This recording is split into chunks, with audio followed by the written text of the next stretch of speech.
अस्सलामु अलैकुम वरहमतुल्लाहि ताला वबरकातुहू। अज़ीज़ नाज़रीन, उम्मीद है कि आप लोग खैर आफ़ियत से होंगे। अल्लाह आप लोगों को शाद व आबाद रखे। अज़ीज़ साथियों, आप लोगों तक एक बहुत ही अच्छी वीडियो पहुंचने वाली है। इस वीडियो को आप लोग स्किप मत कीजिए। और आप लोगों की मोहब्बतें हैं कि आप हमें प्यार देते हैं, मोहब्बत देते हैं। हम आपके लिए अच्छी से अच्छी वीडियो लाते हैं और आपके लिए अच्छी सी बातें बयान करने की कोशिश करते हैं। दोस्तों, आप लोगों को हम 3 ऐसी बात बता रहे हैं जो हर गुनाह की जड़ होती है। इंसान इन गुनाहों को बड़ा नहीं, इन 3 चीज़ों को बड़ा नहीं समझता। हकीकत तो यह है कि ये 3 चीज़ें जो हैं इंसान के लिए बहुत बड़ी होती हैं। जो इंसान इन 3 कामों को करना शुरू करता है तो आप समझ लीजिए उसकी नेकियां तबाह बर्बाद होना शुरू होती हैं। वो 3 गुनाह कौन से हैं? सबसे पहला गुनाह है तकब्बुर। जिस इंसान के अंदर गुरूर, घमंड, तकब्बुर पैदा होता है ना, उस इंसान कि जो है नेकियों को ख़त्म कर दिया जाता है, उस इंसान की बरकतों को खींच लिया जाता है। इसलिए अपनी ज़िंदगी में कभी तकब्बुर मत कीजिए। दोस्तों, दूसरा गुनाह है इंसान का हसद। हसद ये एक ऐसी बुरी बला है, ये जब इंसान को लग जाती है तो इंसान हल्के हल्के तबाह बर्बाद होना शुरू हो जाता है। जिस तरीके से घुन लकड़ी को खाना शुरू करते हैं, हल्के हल्के उसको तबाह बर्बाद उसको ख़त्म कर दिया करते हैं, ऐसे ही ये इंसान का जो हसद है इंसान को तबाह बर्बाद कर दिया करता है। इसलिए हसद से बचिए। हसद एक ऐसी बुरी बला है, अल्लाह के नबी फरमाते हैं जिस तरीके से लोहे को जंग खा जाती है, ऐसे ही इंसान के अमल को उसका हसद खा जाया करता है। किसी की नेमत को देखकर, किसी की कामयाबी को देखकर जलिए मत, बल्कि दुआ कीजिए, अल्लाह पाक तूने इसे कामयाबी अता फरमाई है तो मुझे भी कामयाबी अता फरमा। तीसरा गुनाह है वो है इंसान के अंदर हिर्स यानी लालच। जिस इंसान के अंदर लालच जैसी बुरी बला पैदा हो जाती है तो ये लालच एक ऐसी गुनाह है, हदीसों के अंदर आया है, ये इंसान के गुनाहों की जड़ बन जाता है। जो इंसान लालच करना शुरू करता है उस इंसान की ज़िंदगी तबाह बर्बाद हो जाती है। इसलिए किसी के माल पर लालच मत कीजिए, किसी भी चीज़ का लालच मत कीजिए। लालच की खातिर, चंद सिक्कों के खातिर अपने ईमान का सौदा मत कीजिए, चंद पैसों के खातिर अपना ईमान मत बेचिए। लालच एक ऐसी बुरी बला है जो इंसान को तबाह बर्बाद कर दिया करती हैं। तो इन 3 गुनाहों से आप लोग हमेशा बचने की कोशिश करना। तकब्बुर से बचिएगा, हसद से बचिएगा, लालच से बचिएगा। इसलिए कि ये 3 ऐसे गुनाह हैं जो इंसान की नेकियों को तबाह बर्बाद कर दिया करते हैं। इंसान को पता भी नहीं लगता कि इंसान कब तबाह बर्बाद कर दिया गया। आप ज़रूर बताइए, क्या आजकल 90% या 99% लोगों के अंदर ये गुनाह मौजूद नहीं है? हम में से अक्सर लोगों के अंदर ये गुनाह मौजूद हैं। या तो किसी के अंदर तकब्बुर होगा, या किसी के अंदर हसद होगा, या किसी के अंदर लालच ज़रूर मिला हुआ होगा। दोस्तों, तो इन 3 गुनाहों को हम लोग छोड़ने की कोशिश करें। हमारी वीडियो अपने दोस्तों में ज़रूर पहुंचाइए ताकि वो लोग भी इन बड़े गुनाहों से बच सकें और अपने आमाल को बचा सकें। आइए एक वीडियो आप लोगों को सुनाते हैं, इस वीडियो को सुनिए और मुकम्मल सुन के जाइएगा। खाली में यहाँ पर मौजूद मेरे सभी मोहतरम बुजुर्गों, भाइयों और हमारे बीच में यहाँ पर महागठबंधन के प्रत्याशी मौलाना सऊद आलम साहब आपके बीच में हैं। मैं बहुत दूर से आपके बीच में आई हूँ, आपकी बहन हूँ, आपकी बेटी हूँ, और सिर्फ इसलिए कि आज पूरे देश की नजर अगर कहीं है तो आप लोगों के ऊपर है कि बिहार की ये अजीम जनता हमें रास्ता दिखाएगी कि इस देश को किस दिशा में चलना चाहिए। नफरत के दिशा में, बेरोजगारी और गरीबी के दिशा में, या एक उम्मीद के दिशा में। तो आज हम सब आपके बीच में महागठबंधन के रूप में एक ऐसा गठबंधन लेके आए हैं जहां सभी का मान सम्मान, सभी की इज्जत होगी, जहां आपकी तरक्की के लिए, आपकी आने वाली नस्लों की तरक्की के लिए काम किया जाएगा। ये जो धरती है बिहार की, ये मेहनत कष्टों की धरती है और यहाँ पर सबसे ज्यादा ईमानदारी से मेहनत करने वाले हमारे भाई रहते हैं। लेकिन अफसोस की बात है कि आप लोगों को रोजगार के लिए अलग अलग सूबों में जाना पड़ता है, अलग अलग राज्यों में जाना पड़ता है।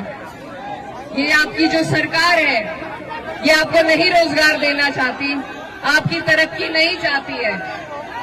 अब बहुत लंबा वक्त काट के आपके सामने ये सुनहरा मौका है कि आप लोग हम सब एकजुट होकर मिलकर इस सरकार को बदलने का काम करें। और ये सरकार सिर्फ तब बदली जा सकती है जब हम बहुत समझदारी और सूझबूझ के साथ ये आंकड़े जोड़े कि सरकार को हरा कौन सकता है। ये गठबंधन इसीलिए आपके लिए बना है कि सब आप और हमारे जैसी सोच रखने वाले, तरक्की की, भाईचारे की सोच रखने वाले लोग एकजुट होकर इस नापाक सरकार को बदलने का काम करें। मेरे भाइयों, मैं आपसे ये कहना चाहती हूँ कि आप लोग अपने इन वोटों को, अपनी ताकत को बंटने नहीं दीजिए। एकजुट होकर, एक तरफ होकर जब आप और हम वोट करेंगे तभी जाके हमें तरक्की हासिल हो पाएगी। हमारे बीच में मौलाना सऊद आलम साहब अब भी आपके विधायक थे, आपकी लड़ाई लड़ते रहे और फिर से आपको और हमें कोशिश करनी है कि इनको फिर से हम जिताएं ताकि हमारी सरकार बन सके। मेरे मौलाना सऊद के जो वालिद थे वो मेरी वालदा के साथ सांसद रहे, तो हमारा पुराना ताल्लुक है, पुराना रिश्ता है और उसी के नाते आज मैं आपके बीच में ये गुहार लगाने आई हूँ कि इस सरकार से, ये जो डबल इंजन की नापाक सरकार है, इससे हम लड़ते हैं जब इससे हमें लड़ना पड़ता है आपके मुद्दों पे, चाहे वो वक्फ का मुद्दा हो या आपकी तरक्की, आपकी बेहतराई के लिए, आपकी रोजगार के लिए कोई मुद्दा हो। जब हम लड़ते हैं तो आपकी और हमारी लड़ाई के आहट पहचान करके आपको भरोसा दिलाते हुए ये बता रहा हूं कि 14 नवंबर को जब बिहार के विधानसभा चुनाव का रिजल्ट आएगा तो पूरा देश देखेगा कि बिहार में महागठबंधन की सरकार बनने जा रही है। तेजस्वी यादव मुख्यमंत्री बनने जा रहे हैं, कोई ताकत रोक नहीं सकती है।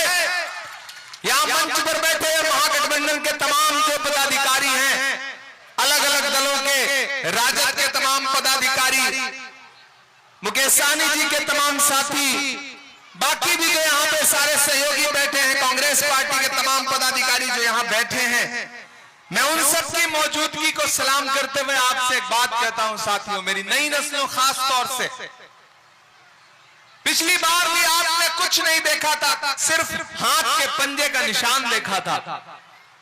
और इस बार भी आपको बस एक चीज का ध्यान रखना है कि ये लड़ाई दो ताकतों के बीच में है। एक तरफ वो ताकतें खड़ी हैं जो सुबह शाम इस कोशिश में लगी हैं कि समाज में नफरत कैसे फैल सके, समाज बंट कैसे सके, और एक तरफ वो ताकतें खड़ी हैं जिनका सीधे सीधे एक नारा है कि हमें नफरत के बाजार में मोहब्बत की दुकान खोलनी है।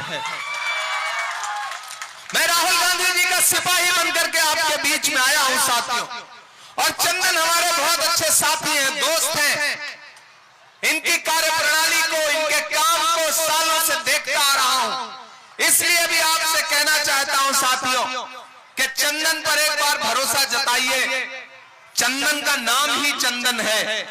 अगर आपके विधानसभा को सेवा करने का मौका मिल गया तो चंदन की खुशबू से पूरा खगड़िया महकता रहेगा। ये आपको भरोसा दिलाता हूं, ये भरोसा आपको दिलाता हूं।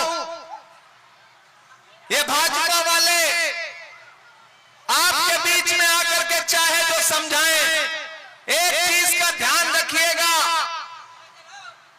कि नरेंद्र मोदी जी और नीतीश कुमार जी की जुगलबंदी जो है उसमें दरार आ गई है।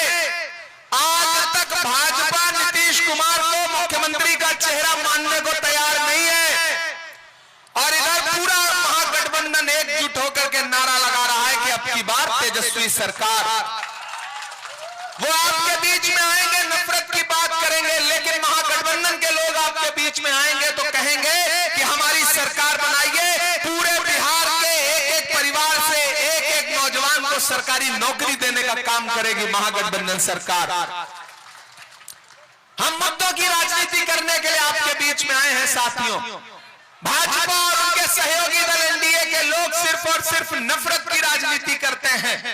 कोई भी प्रदेश हो, मैं उत्तर प्रदेश से आया हूं, मेरी आंखों में उत्तर प्रदेश में टूटते हुए घर हैं, मेरी आंखों में असम में लोगों की उजड़ती हुई छत है। इसलिए मैं भी आप लोगों से कहना चाहता हूं खास तौर से कि ये जो राजनीति का वक्त है, ये बड़ा मुश्किल वक्त है, इसमें आपको बहुत होशमंदी से काम लेना है।